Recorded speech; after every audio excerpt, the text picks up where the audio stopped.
Et bonjour à tous, on se retrouve pour mon avis sur les trois premiers épisodes de la saison 2 des Anneaux de Pouvoir, donc qui est sorti ce jeudi pour ceux qui ne le savent pas, disponible sur Amazon Prime gratuitement si vous prenez l'essai gratuit, après vous pouvez vous désabonner, il n'y a pas de souci. Donc je vais essayer d'être un minimum ordonné durant cette vidéo, ça me changera un petit peu, donc d'abord un avis sans spoil qui à mon avis ne sera pas très long parce que bon j'ai un peu du mal à expliquer sans spoil, et après un avis avec spoil pour ceux qui ont déjà vu. Donc, globalement, sur en tout cas, c'est le début de saison 2, on est dans le même rythme que de la saison 1. Pour ceux qui s'attendaient à un rythme plus rapide ou tout ça, bah, c'est loupé, c'est la même rapidité ou plutôt la même lenteur. Certains disaient oui, la saison 1 est lente parce qu'il fallait tout introduire, mais après ça ira beaucoup plus vite. Pour l'instant, sur la saison 2, on voit pas vraiment la différence, malheureusement.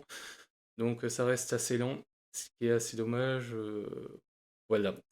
Sinon, pour les aspects un petit peu techniques, la musique, bon, la musique fait toujours le taf, mais pour l'instant, globalement, j'ai pas, j'ai pas retenu de nouveaux thèmes. Globalement, c'est les thèmes de la saison 1 que j'ai reconnus, celui de Lumineur, celui de Casa Doom, celui-là aussi de la musique de fin de la saison 1 qui est réutilisée lorsqu'il montre les anneaux elfes. Mais ouais, globalement, pour l'instant, pas de nouveaux thèmes. Bon, personnellement, j'ai pas écouté toutes les musiques qui sont sorties là avant la série. Je préfère découvrir ça en direct, la musique, que plutôt découvrir ça tout seul. Mais globalement, oui, pas trop de nouveaux thèmes. En tout cas, ce qu'ils ont compris, c'est que Sauron est le personnage principal de la saison. Ça, ils ont l'air de l'avoir compris. Je trouve qu'ils l'ont mis un petit peu plus en avant. Et ils ont raison parce que, au second âge, en fait, tout ce qui arrive est globalement à cause ou grâce à Sauron. Donc, de ce côté-là, c'est plutôt pas mal. Sinon, côté costume et tout ça, bon, bah, est-ce qu'ils ont appris de leurs erreurs? J'ai pas vraiment l'impression, hein. Globalement, on est sur les mêmes costumes que la saison 1. Il y a quelques costumes qui avaient l'air mieux, comme par exemple le costume, enfin l'armure d'Elrond, quand il va partir en guerre n'est pas encore apparu, donc globalement on est sur voilà, les trucs pas ouf de la saison 1. Moi ce qui me choque surtout c'est les gardes de Gil-galad que je trouve vraiment pas très beaux, mais bon, passons. Sinon, niveau... qu'est-ce que je voulais dire niveau... Ah oui, niveau réalisation et tout ça, bon, globalement, c'est réalisé de la même façon que la saison 1, c'est pas extraordinaire, hein, c'est pas du Peter Jackson, mais on va dire, bon, ça fait le taf, mais c'est pas grandiose. Donc voilà pour mon avis sans spoil de la saison 1, on va commencer à spoiler parce que sinon moi je vais pas y arriver, donc on va faire intrigue par intrigue. D'abord l'intrigue de l'étranger des Hobbits, qui m'a saoulé dès la première apparition. Pour moi, déjà en saison 1, je vois pas l'utilité de les mettre. Donc globalement, dans la suite, oui, ça va m'emmerder. Parce que c'est la seule intrigue pour l'instant qui n'est pas connectée au reste, hein. Vous ne la regardez pas du tout, vous comprenez tout le reste. Et globalement, on sait pas trop où ça va nous amener. Alors que globalement, c'est le seul truc qui montre des décors nouveaux, avec ruines et tout ça. Mais le problème, j'ai l'impression d'être sur Tatooine avec des mecs de Star Wars. Les mecs qui habitent dans le rune, donc ouais, c'est pas ouf, hein. D'ailleurs, j'ai vu certains qui ont regardé la saison 2 en coupant les passages carrément de l'étranger et du Hobbit. Et je peux comprendre pourquoi on fait ça, parce que globalement, c'est pas très intéressant. Moi, personnellement, l'étranger, je m'en fous à fond de qui ça peut être. Ça peut être un mage bleu, ça peut être Gandalf, Saruman. De toute façon, quand ils vont me le dire, ça va plus me saouler qu'autre chose, parce que bon, ils vont massacrer un peu de l'or, surtout s'ils disent que c'est Gandalf. Bon, je pense pas qu'ils vont dire que c'est Gandalf, mais on sait jamais avec eux.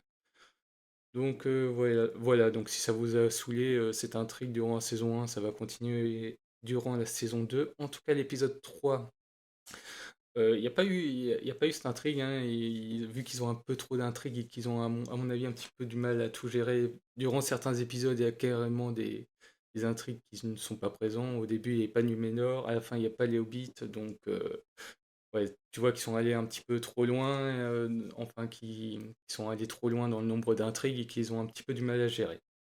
Bon, en tout cas, c'était pour donc, les Hobbits plus l'étranger. On va passer aux elfes, hein, donc oui, ils sont obligés un peu d'expliquer pourquoi les anneaux elfes ont été forgés d'abord et comment revenir aux forges des anneaux précédents, mais en même temps suivants, parce que normalement dans le lore, les anneaux nains et hommes sont forgés avant. Bon, globalement, ouais, on a enfin une Galadriel qui se méfie de Sauron, hein. Normalement, c'est comme ça dans le lore. Elle se méfie direct de Sauron sous la forme d'Anatar. Elle se méfie enfin de lui. Bon, c'est peut-être un peu trop tard, mais bon, mieux vaut tard que jamais. Donc, les elfes qui sont un peu en panique du fait que les anneaux étaient en partie forgés avec l'aide de Sauron, mais en même temps, ils ont besoin de ces anneaux pour se sauver.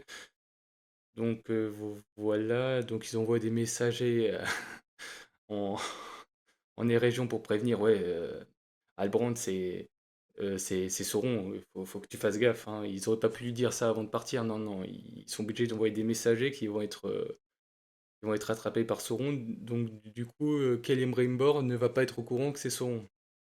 Bon, je sais pas les types du Lindon s'ils sont très doués, mais quand tu vois que tes messagers ne reviennent pas, tu te dis peut-être que le message est peut-être pas bien parvenu au destinateur. Donc ils vont envoyer le rond des Galadriel, mais grosso modo, voilà, c'est plus pour expliquer comment ils vont forger les autres anneaux. Sinon, voilà. Côté nain, ils n'avaient pas grand-chose à dire. Bon, il y a les tensions entre Durin et Durin. Bon, toujours incohérent niveau lore. Bon, le lore, je vais pas trop en parler parce qu'ils ont fait un tel massacre saison 1 qu'ils pouvaient pas faire grand-chose. Mais là, ils devaient justifier le fait que les nains doivent collaborer avec les elfes pour bah, déjà qu'ils aident à forger les anneaux plus que normalement les elfes sont censés aider à construire la porte de la Moria. Donc ils justifient ça par le fait que la montagne du destin, les graines du mal se développent de la montagne du destin dans toute la terre du milieu, mais au final ça touche que les nains. Alors on ne sait pas pourquoi. La montagne du destin, ok, le mal se développe en terre du milieu, mais la montagne du destin, pour l'instant, il n'y a pas grand-chose de mal, hein. On l'a juste allumé en faisant tomber une tonne d'eau, hein. Il n'y a pas d'influence de Sauron encore sur cette région, donc ouais, c'est un peu bizarre. C'est juste pour justifier le fait que les nains ont des problèmes, ils ont besoin d'aide et qu'ils doivent maintenant collaborer avec les elfes pour forger les anneaux hommes et nains en disant que oui, les nains aussi ont besoin d'anneaux pour se sauver. Maintenant qu'on a sauvé les elfes, on doit sauver les autres peuples de la Terre du Milieu. Donc voilà, donc on en revient donc à Sauron. Et en fin de saison 1, on pouvait dire ouais, il va reprendre le pouvoir et tout ça. Bon, on voit ce qui s'est passé avant la saison 1. En gros, il s'est victimisé par une vingtaine d'orques. Donc on se demande plus tard comment il va gérer des centaines de milliers d'orques s'il n'arrive pas à en gérer 20. Mais bon, ils étaient obligés de justifier le fait qu'il se retrouve sur le radeau et c'est totalement hasardeux en fait. Jusqu'à là, il va au Mordor pour se faire capturer et tabasser. Pour au final juste dire à Hadar, ouais, prépare tes armées pour en finir avec Sauron. Alors que Sauron c'est lui, mais c'est juste qu'il va profiter de leur armée pour, à mon avis, détruire les régions.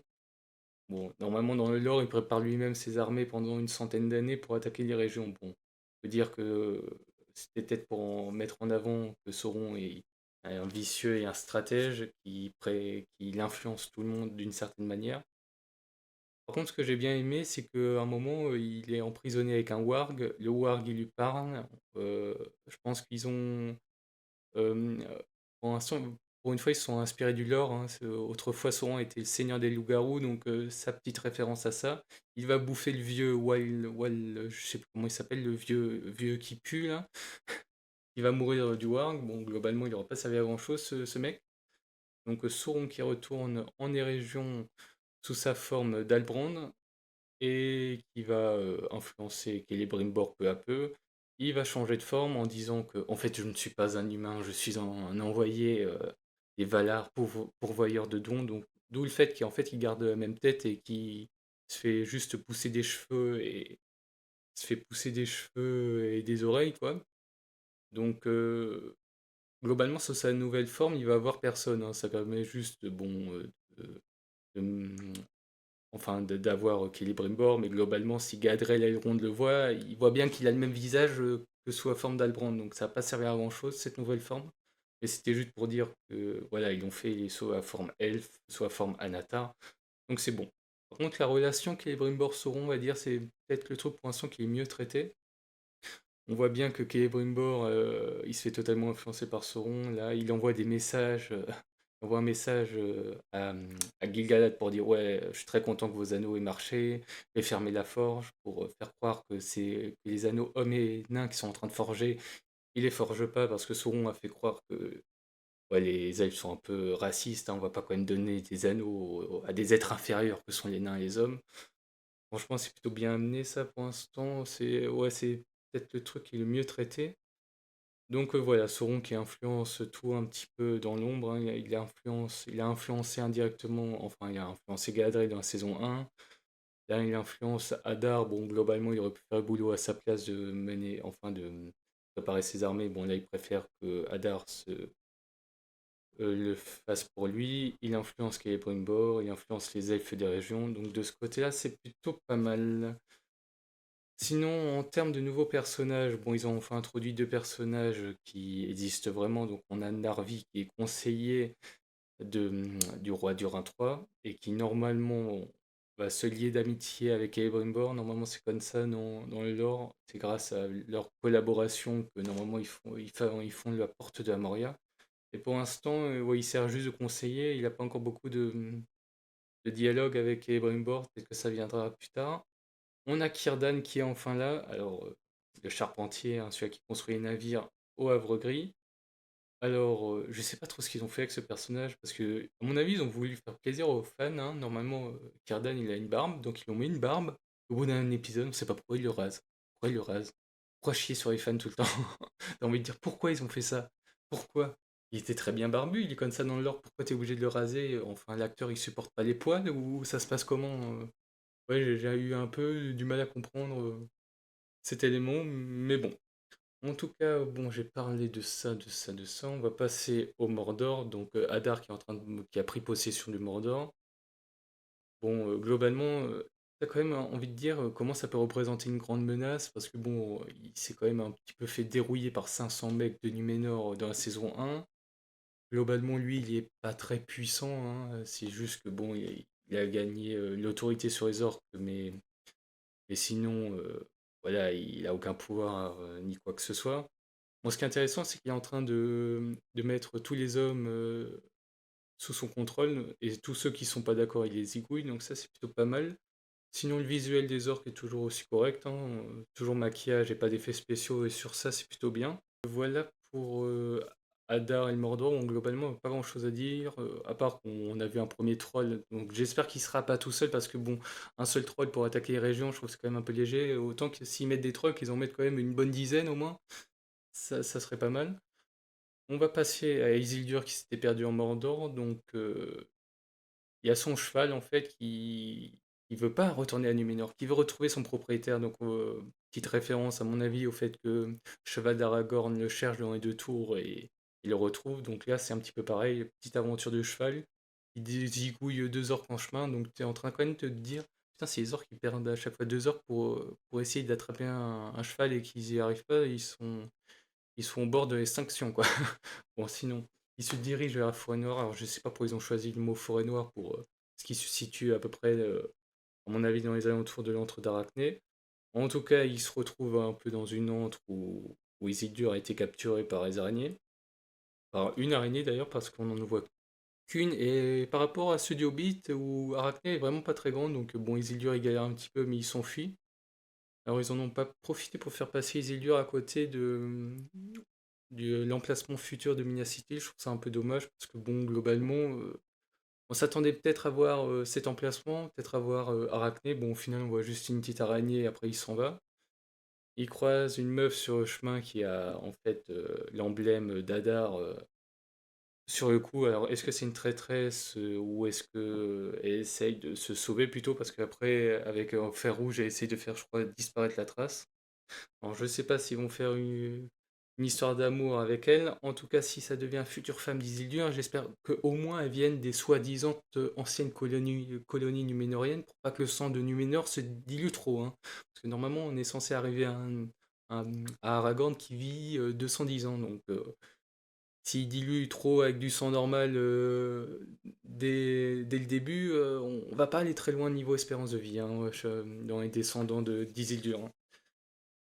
Donc voilà, donc Isildur qui se retrouve finalement à Pelargir et voilà, il retrouve son cheval, il se fait sans doute attaquer par des Ents. Bon, les Ents qui sont quand même assez loin, je pensais qu'ils seraient plus dans les environs, je sais pas, de Terre-Brune, du Marais des Morts. Bon, ils les ont mis, alors Pelargir, je sais pas trop où ils sont peut-être dans le sud de l'Itilien, ou une connerie comme ça. Bon, à voir dans le prochain épisode. On voit aussi avec Isildur Arondir qui a perdu son amoureuse, hein. franchement, on se demande, putain, elle a survécu alors qu'en saison 1, elle se fait saigner à blanc là, par une blessure orque. Là, on se dit, putain, elle va y passer. Au final, elle passe pas. Au final, elle meurt de ses blessures. Bon, fallait bien trouver une justification parce que la justification, c'est juste que l'actrice s'est taillée, qu'il fallait faire disparaître le personnage d'une manière ou d'une autre. Donc voilà, donc arrondir qui pour l'instant ne sert pas à grand chose. Ils ont l'air d'avoir introduit le personnage en saison 1, mais pas trop savoir quoi en faire en saison 2, parce que bon, globalement, les enjeux sont au-dessus de lui, donc globalement, c'est pas trop ce qu'ils vont en faire de ce personnage. Donc voilà, ça c'est pour Isildur, ce qui va nous introduire sur l'île de Numénor, où Tar Myriel, bon, elle est mise en difficulté par l'échec de la mission, par le fait qu'elle est aveugle, hein, ouais. Bon, ça devient un petit peu compliqué. En plus, son père il meurt, donc il y a le couronnement. Sauf que, bon, à Numénor, on va dire qu'elle a mauvaise réputation, en partie à faute de Ar-Pharazôn. Moi, ils disent Pharazôn, mais moi, je préfère dire Pharazôn. Qui, voilà, mettent en avant qu'elle est l'amie des elfes, qu'elle a envoyé notre peuple à la guerre et qu'il y a des morts. Bon, j'ai envie de te dire que normalement, à cette période, Numénor est la première puissance maritime, militaire de la Terre du Milieu, et que normalement, il a un nombre de colonies assez grand en Terre du Milieu. Donc oui, ils aiment bien faire la guerre, en théorie, hein. D'ailleurs, Ar-Pharazôn ira en Terre du Milieu défier Sauron lui-même plus tard, normalement. Donc oui, voilà, ils aiment la guerre. Dans la guerre, il y a des morts. Ils ont envoyé que 500 types, hein. Franchement, il doit y avoir quoi, au max 250 morts. Donc lui mettre ça sur le dos, je trouve que c'est un peu ridicule pour Numénor, parce que bon, voilà, c'est normalement la grande puissance de la fin du second âge. Donc oui, des morts à la guerre, oui, oui, c'est normal. Donc te dire, bon, ils ont mis ça pour justifier le fait que voilà, le couronnement de Mireille se passe mal. Il montre Palantir. Pharazôn, il est malin, il dit: Oh, mais je crois pas que la reine soit l'amie des elfes et qu'elle utilise ça. Vas-y, on va détruire Palantir. Elle dit: Non, non, faut pas détruire Palantir. Bon, se cramer en 2 secondes. Le fait que, bon, il y a eu des morts, bon, pas en très grand nombre, mais la série est choquée du fait qu'il y a eu 100 morts dans leur petite mission en Terre du Milieu. Le fait qu'elle soit devenue aveugle, le fait qu'elle soit amie des elfes, donc tout ça, voilà, ça va la déstabiliser. Après, il y a un aigle qui débarque, on sait pas trop pourquoi, on sait pas trop ce qu'il fait, mais Pharazôn en profite pour se mettre devant lui et dire: C'est moi l'élu. Alors tu vas te demander, est-ce que ça sert encore à quelque chose qu'il épouse Myriel? Parce que normalement, dans le lore, il force Myriel à l'épouser. Sauf que là, bon, elle a tellement l'air perdue et son peuple plus du tout derrière elle que je vois pas trop l'utilité. Envoyez-la plutôt aux Jeux Paralympiques, quoi, ou je sais pas. Mais ouais, ouais, ils ont un peu détruit le personnage, hein. Je suis pas trop fan d'ailleurs de ce qu'ils ont fait de Myriel. Globalement, bon, ils ont voulu faire une reine forte et tout ça. Au final, ils la rendent aveugle pour faire croire ouais, elle est faible et tout ça. Donc du coup, on la remplace par Pharazôn qui voit un petit peu plus clair, sans faire de mauvais jeu de mots. Donc ouais, je sais pas s'il va prendre le pouvoir directement ou est-ce qu'il va devoir se marier avec elle pour prendre le pouvoir, avoir dans les prochaines saisons, bon, l'aigle qui débarque. Il aurait pu faire quelque chose d'autre, parce que je pense pas que c'est pour dire, ouais, Pharazôn, franchement, c'est votre élu, hein. C'est celui-là qui va mener Numénor vers l'océan, vers l'eau, vers le futur. Enfin, vous voyez, quoi. C'était un petit peu chelou. Donc, globalement, ouais, pour l'instant, assez déçu du début de la saison 2 à voir sur le reste. Mais globalement, maintenant que j'ai vu le début de la saison 2 et la saison 1, pour moi, ils auraient dû commencer la série en saison 2. En gros, dire pendant un ou deux épisodes que les elfes sont en difficulté, qu'ils ont besoin de quelque chose, et vous faites directement débarquer Anatar qui dit: J'ai une solution pour vous, on forge les anneaux pour résoudre votre souci. Bon, bien sûr, vous enlevez les passages où ils ont déjà forgé les anneaux elfes, mais je pense que ça aurait pu être plus intéressant. Et moi, j'aurais gardé la timeline du lore. Donc, à la place de tout introduire en saison 1 comme ils l'ont fait, moi j'aurais juste introduit en première partie, globalement, et région, en se concentrant donc sur les elfes, le Lindon un petit peu, Khazad-dûm. Je veux dire, on n'avait pas besoin d'introduire Numénor, on n'avait pas besoin d'introduire Mordor, etc.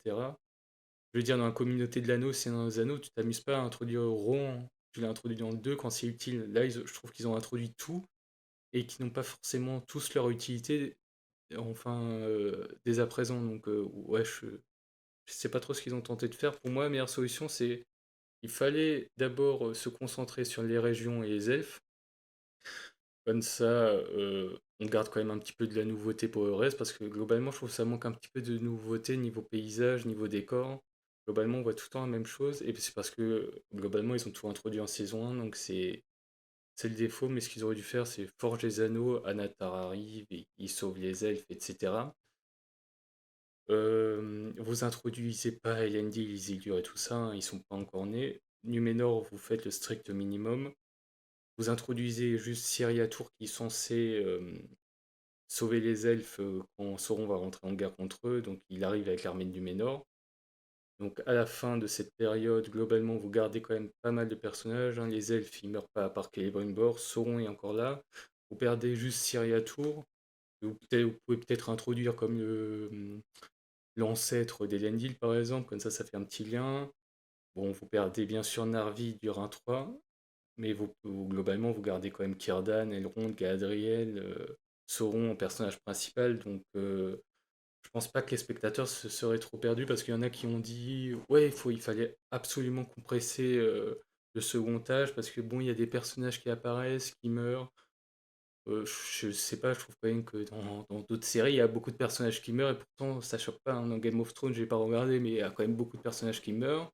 On est d'autres séries comme Viking où à la fin de la saison 6, il y a pratiquement plus aucun personnage qui était là dans la saison 1. Globalement, je pense on aurait pu enfin distancer les événements un petit peu plus, enfin, avec un peu plus de siècles et de millénaires, sans perdre le spectateur, parce qu'on aurait quand même gardé des personnages parce qu'ils sont immortels, tout simplement. On aurait juste perdu quelques mortels de temps en temps. Mais voilà, donc vous faites une première partie sur la création des anneaux, la chute des régions. Vous perdez, comme je vous ai dit, Syriatour, Narvi côté nain et Durin 3, et Celebrimbor qui sera tué par Sauron. Après, vous faites un bond dans le temps dans une saison suivante où où vous centrez ça sur Numénor. Donc vous introduisez Numénor, ça crée de la nouveauté. Vous introduisez les personnages de Numénor, hein, Tar Pharazôn, Tar Myriel, enfin Ar, je crois que je mélange les Ar et les Tar. Tar Myriel, je crois, et Ar Pharazôn. Vous introduisez Elendil, Amandil, Anarion, Isildur, tout ça. Vous faites la chute de Numénor, bon, vous perdez de nouveau quelques personnages, vous perdez Pharazôn et Myriel, mais globalement vous gardez Elendil, Isildur et Anarion, donc vous avez encore des personnages que vous avez suivis.